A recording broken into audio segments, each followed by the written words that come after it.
Hey guys, it's Audrey Steeman, and today I'm going to be talking about my favorite thing ever, personal projects.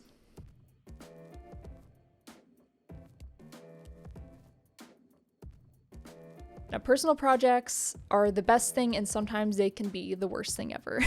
They're only the worst thing ever when you don't necessarily have a set of guidelines that you kind of need for yourself, and when it's just kind of super loose and it's kind of all over the place. It's not super directed, and it sounds kind of ironic that for a personal project you kind of have to direct yourself, but for it to be A, completed, and B, what you want in the end, you kind of have to follow your own set of directions in a way. Now, I made this PDF about 2 years ago that was meant to help not just me personally, but for other creatives out there and even non-creatives to kind of figure out their own North Star when it comes to making a personal project. Now, as creatives, we all know that personal projects are kind of the name of the game when it comes to getting the type of work that you want, especially in like the advertising and commercial world. And it's funny that over the years, I think my portfolio has kind of turned mostly into personal projects and just trying to display the kind of work that I want and the kind of work that I'm capable of doing. And this is especially great for freelancers that are just getting started and they don't really quite have their footing yet in the kind of industry or their style yet, and just kind of establishing the stuff that they are actually passionate about. And it really does show through the work too. When someone's passionate about the work that they're doing, it makes it so much better. Now, the big thing that people get caught up on with personal projects is how big or how small should they go. Sometimes we can get a little antsy with making these really big, elaborate projects or big ideas, big schemes that we don't really have a set of boundaries around, and it can be a little scary to try and tackle. And sometimes with small projects, it can be a little too limited or too small to where you either don't end up caring about it as much, or you end up kind of forgetting about it and it doesn't really give you the reward that you're seeking in the first place. So I'm just going to kind of elaborate a little bit on each of the questions in the PDF just to get a better sense of what it means. Overview.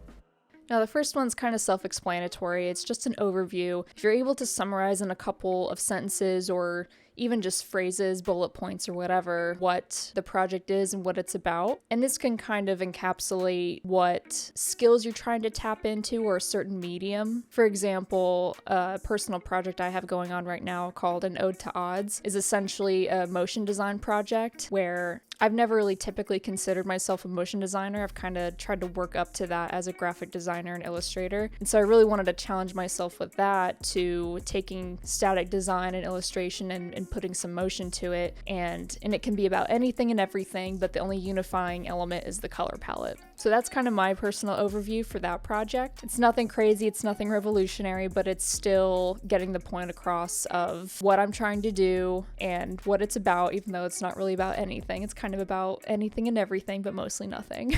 Goals and purpose. For goals and purpose, it's also pretty self-explanatory. And just what do you want to get out of this project? You know, this could be a project that you want to be more potential client facing to try and get the attention of people that you hope to work with in the future. Or it can be a personal project just for you and just your eyes only and just trying to enhance your own skills and just do something for you.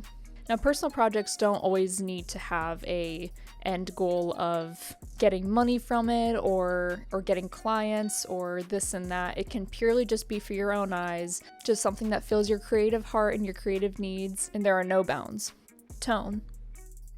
Now, tone is something that's not really considered when you think about personal projects, but it really is an important factor. You kind of have to consider beforehand how you want this project to feel, and especially if it's being seen by others, how you want them to feel when they see it. For example, it could be something a little darker, a little edgier, something that kind of makes people feel a little uneasy or tense. Or it can be something that's happier, a little more giddy, a little more like pep in the step. Or it can just be a very realistic reflection on something in your daily life or more like a documentary kind of thing. So you can really think of tone as just considering how do you want your target audience to feel when they see this project. General art direction.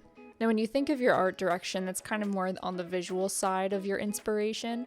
And that can come later when you start to like flesh out the other aspects of the project. You kind of need to consider in your head what kind of things are you seeing right off the bat. And this can be colors, this can be imagery, people, certain aspects of design. Maybe it's like a certain kind of material, like if you're making something physical. But generally in your head, when you start thinking of your personal project, you kind of start to see imagery and colors and things like that, and this is where you'll want to list that out. References. Now, references can be a really important part for a personal project because even though you are doing something from scratch on your own, it's really good to have a solid foundation of things that you can kind of look back on and remember of what inspired you to start the project in the first place. This is usually where putting a mood board kind of comes into place too, and just keeping all of those things consolidated. More often than not, when you really get into the weeds of starting to do your own personal project, you kind of start to stray away. You find other things that are super inspirational, and at the end of the day, when you kind of look at everything, you have to really evaluate if all of those things tailor back to the whole point of the project in the first place. Resources.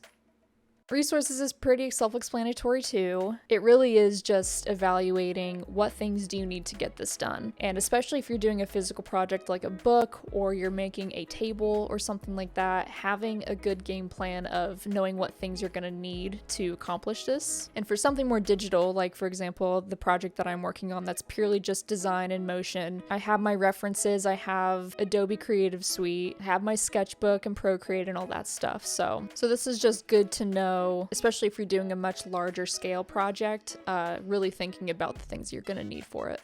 Success metric.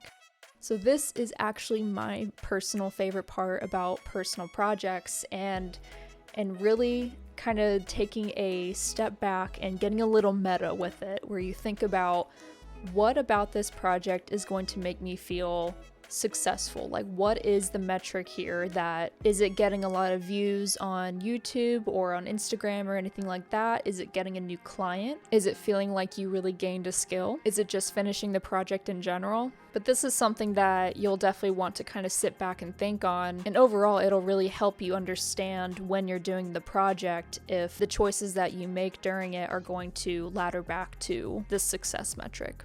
Deadlines. Now that's kind of the oxymoron thing about personal projects, right? Deadlines aren't really supposed to be a thing with personal projects, but I personally disagree.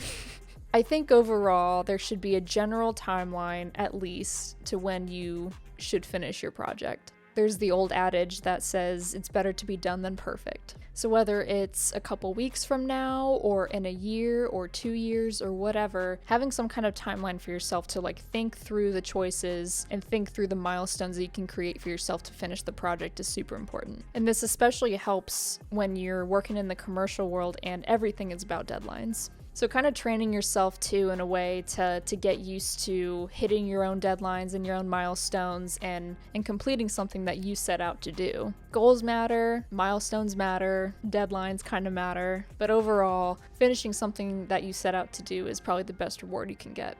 So as always, I hope this was helpful. Feel free to download this on my website at audreysteeman.com. And if you guys happen to use this PDF, definitely let me know what personal project you're working on and how it's going. Thank you guys again for watching. I will see you next time.